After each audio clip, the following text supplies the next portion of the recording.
So, welcome back, and I do hope you and your family are keeping well. So, we're going to look at our last form of energy that you need to know about and you need to be able to calculate with at GCSE. And it's the one you get when you stretch an elastic band. Okay, if you remember, the energy in an elastic band when it's stretched is stored. Okay, it's kind of springy, and it's stored as elastic potential energy, elastic strain energy. And I like that word potential again, elastic potential. It could do something, okay? And we can store that energy and then we can release it and off it goes, okay? Now, we need to be able to work out how we can calculate how much energy is stored in a stretched system. So the way we do it in physics, of course, is we take something that's simpler to model, simpler to look at than an elastic band, and we use these lab springs, you might remember. Okay, and you might have done work where you stretch them and you see how the force affects the extension. Okay, it's really important we understand extension, not how long the spring is, but how much it goes down by from the starting point. So I'm going to put elastic potential energy into this one. It's gone. Put the elastic potential back in. It's gone. Turned into heat and sound and a little bit of kinetic to begin with. Okay, now how much elastic potential energy have I put into that spring? Well, it's easy to say. If I stretch it to here, I've put some in. And if I stretch it to here, I've put more in. But how much? You need to know how much. Well, okay, it must depend on how much we stretch it by. Small amount of energy, more energy, more energy. Okay, so the first point I want to make is it depends upon how much you extend the spring by. Okay, and I'm going to say that again because in the exam, they might measure from up here and they might say the spring is now 10 centimetres down. It's not the extension. What about this? Okay, so if it's gone down from here 10 centimetres, that spring's already 2 centimetres long. So it's only gone down by 8. It's only extended by 8 centimetres. And you have to do it in metres. So 0.08 metres. So let's simplify again. Okay. How much energy is stored in this depends upon, look at the bottom of the spring, how much it goes down by, how much it's extended by. You can do that sideways, of course. How much it's extended by sideways, it doesn't matter.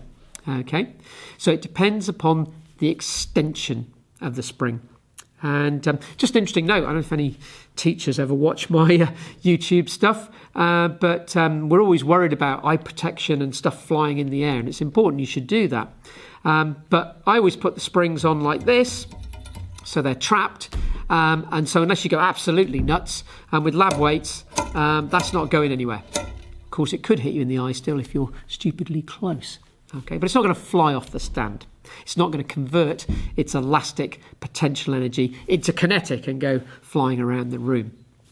So the amount of energy stored in a spring depends upon how much we extend it by in metres. So this is not extended. In other words, here's the 0 point. So it's not storing any elastic potential energy. But you have to do work to stretch a spring. You have to put a force, it's a changing force, along a distance. And this spring is quite easy to stretch a centimetre. What about this fella, though? This is particularly difficult. In fact, it's impossible for me. You can stretch it. It's a car spring. It was out of a Mini, I think. Okay, but I can't stretch it by a centimetre. So I can still put elastic strain energy into it by stretching it a little bit or crushing it a little bit. Okay, but this spring is much stiffer. Okay, it needs a bigger number of newtons to stretch it theoretically by a metre. This needs a small number of newtons to stretch it by a metre, if you could. Mustn't go past its elastic limit. Okay, so this has a low spring stiffness, K, the spring constant, and this has a very high spring stiffness, K, the spring constant. So if I want to put elastic strain energy into this one and stretch it by a centimetre, and this one by a centimetre, I'm going to have to put more energy into this one because the K, the spring stiffness, is much higher. So the two things that the energy stored in a spring depend upon are the extension in meters and the spring stiffness in newtons per centimetre. So I'm going to go up to the board now and show you how we'll do the maths of this.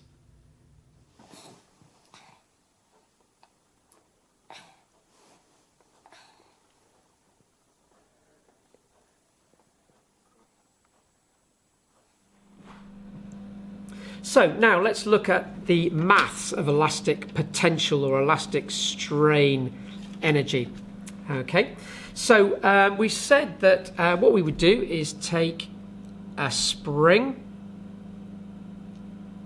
Okay, so there's our spring hanging up, and we'd stick a mass on it, and our spring would now stretch a bit. So there's our mass acting as a force, stretching the spring.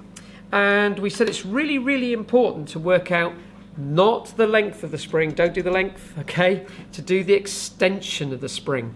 So it was there, okay, the bottom of the spring is now here, so that bit there is how much the spring has extended by, the extension of the spring. Now, it's a bit confusing here because it kind of depends on which book you deal with, but the GCSE currently likes to call the extension E. Okay, E. I learned X at school, extension. It was like a really easy way to learn it. It doesn't really matter, the letters don't matter, but what does matter is that you always measure extension in units of meters. Okay, you measure extension in meters, not centimeters. Okay, now the other thing that we knew that was important was to put energy into a spring. It depends on whether you stretch your 1 centimeter or extension on a really weak spring, okay, or a really stiff spring. So we've also got this idea of spring stiffness. So this is the same spring, and we'll make it stiffness, we call it K, okay. I'll make this spring have a spring stiffness of 25 newtons needed to stretch it by a metre. Okay, 25 newtons per metre. Okay, now we're not doing Hooke's law here, but just to remind you, I'm not going to stretch it by a metre because I'd wreck it, wouldn't I? I'd damage it. It would go past its elastic limit. But I do know that if I need 25 newtons for a metre, then I need 2.5 newtons for 10 centimetres. It's sort of scalable as long as you're within the Hookean region. Right, formula time. Okay, and there's not an easy way for you as students to sort of just work out this formula from scratch. So the energy, the elastic potential energy, okay, that's why I'm a bit annoyed by E at GCSE, because, you know, students get confused with E being extension. Okay, the energy that is elastic potential energy is equal to a half K, the stiffness of the spring, multiplied by the extension squared. Okay, so a half the stiffness of the spring multiplied by the extension squared. Okay, now you could have to rearrange this maybe to work out E or to work out K, but at the moment what we'll do is we'll just put some numbers into this equation and see what we get for a spring that we stretch.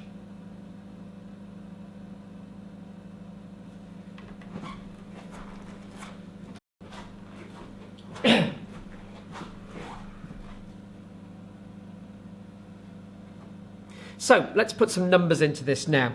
So let's imagine that we extend the spring by 20 centimetres. Okay, so we've put a load on the spring and we've stretched it by 20 centimetres, and it's a 25 newtons per metre spring. So let's work out how much elastic potential energy we've stored in this spring.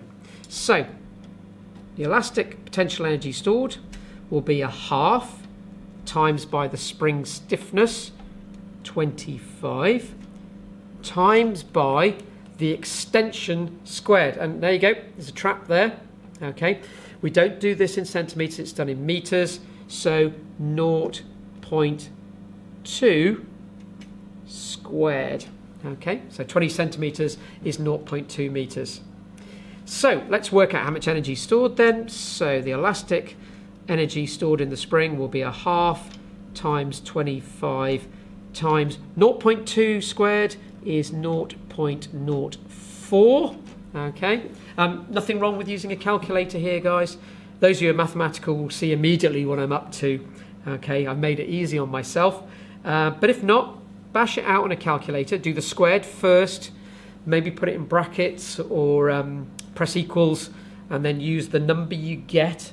Okay, your calculators you can get in such a fix if you don't do things in the right order. Okay, 0.04 times 25 is quite interesting. That's a 25th. That's 25. So that actually comes out as a half times those two together. 1. Okay, made it easy on myself. And a half times 1 is a half.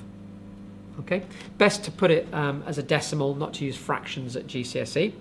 Okay, final thing, units, FJ. Okay, 0.5 joules. Okay, so we've had a good look there at the formula for elastic potential energy stored in a spring, a half KE squared, and have a good look at the example and see if you can work through the maths as well. Change some numbers and have a go. So you should have a good understanding now of elastic potential energy, the formula, and how to use it in an exam.